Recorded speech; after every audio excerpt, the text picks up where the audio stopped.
मैंने आज आम पढ़ा सरस्वती गणितमाला द्वितीय श्रेणी बहिर निखिलम सूत्र साहाय्य गुणन। प्रथम आम गोटे उदाहरण देखी नवा। 8 को 9 द्वारा निखिलम सूत्र द्वारा गुणन कर। 8 गुणन 9, 8 फेराण 1 बाम पार्श्वर संख्यारू 1 वियोग करा जिवो।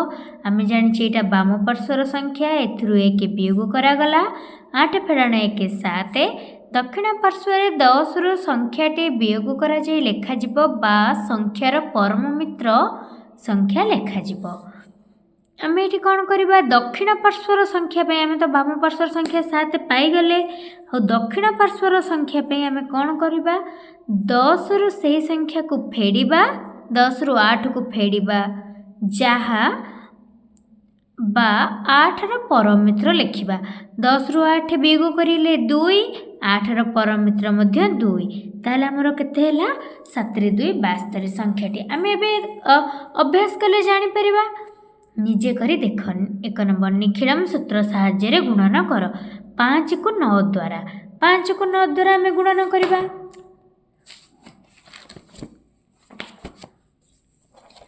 देख आमे एठी मु एठी गोटे कॉपीटे नेछि, आमे एठी गुणन करिबा। 1 नंबर क हमको देछि 5 को 9 द्वारा गुणन।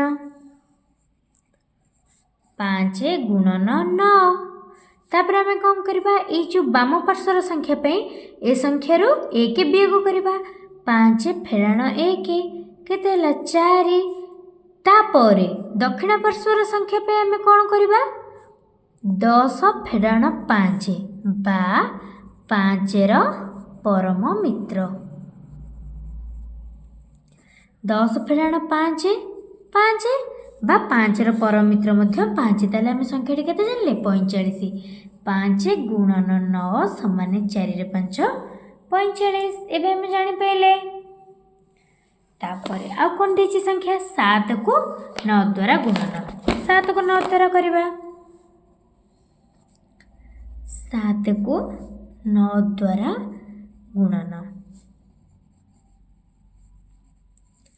7 गुणन 9, 7 फेराण 1 10 फेराण 7 बा 7 रो परम मित्र। 7 फेराण 1 6, 10 रु 7 गले 3 बा 7 रो परम मित्र 3। संख्याटा आमे केते पाइले 63।